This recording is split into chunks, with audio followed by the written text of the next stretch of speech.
Milka, your client, is a dairy business in Somerset that has been owned by Mr. and Mrs. Williams for more than 30 years. All of the UK's biggest supermarkets purchase milk from Milka. The company's dairy products, which include yogurt, cheese, and milk, have won numerous accolades. Given the growing number of vegan and health conscious consumers in the UK market, the company is now looking to add this to their product category. And a senior product developer with Milka is entrusted with the development of plant-based substitute for butter with reduced fat content.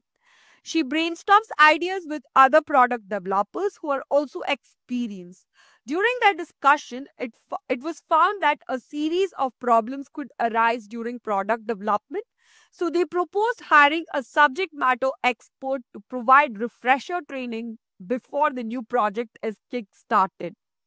Let's take a look at the case setting here.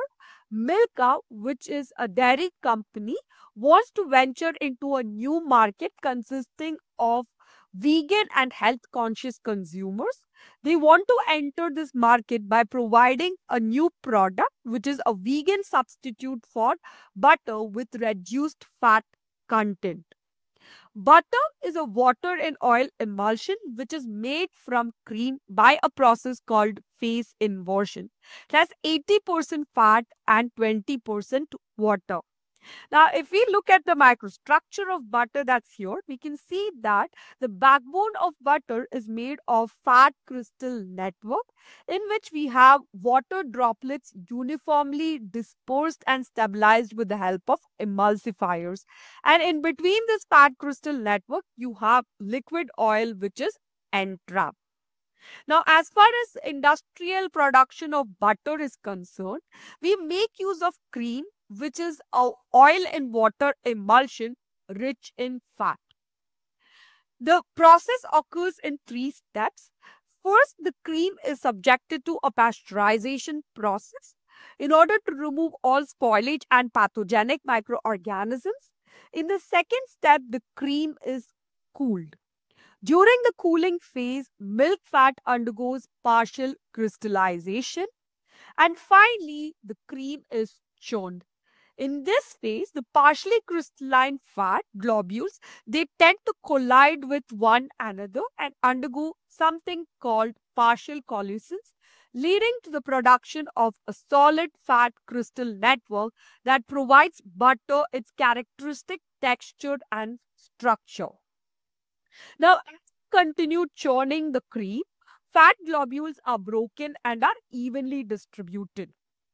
These crystalline particles, they tend to interact with one another till a network is formed, and this tends to grow in size till there is a complete phase inversion from oil and water to water and oil emulsion. So why is this interaction favored? In order to understand that, let's go back to our thermodynamics basics. When two crystal droplets collide with one another, okay, the protrusion of one of the crystalline droplet penetrates into the center of the neighboring droplet, facilitating fat-fat interactions over fat-water interactions, which bring about a reduction in the free energy of the system. And as far as thermodynamics is concerned, anything that brings about a reduction in free energy of the system is always favored. Partial coalescence, as such, is a physical instability of an emulsion, which, when controlled, imparts texture to a variety of dairy products, including butter, ice cream, whipped cream, and margarine. So now let's look at some of the factors on which it is dependent so that they can be adapted to produce a vegan substitute for butter with reduced fat content. The first important factor on which it depends is the amount of solid fat content. When we talk about butter, the most vital feature is the presence of milk fat, which is capable of undergoing partial coalescence to yield a strong fat crystal network. The robustness of fat crystal network is often dependent on the amount of solid fat content in your base product, which is often related directly to the amount of saturated fats present in our product. When we talk about a low fat spread, we have to account for this reduced fat content by incorporating appropriate thickeners to replace the viscosity and the bulking effect that is contributed by the fat. Moreover, if we are talking about a reduced fat content vegan substitute, the proportion of saturated fatty acid and unsaturated fatty acid should be right so as to not create an unpleasant mouthfeel in our end product.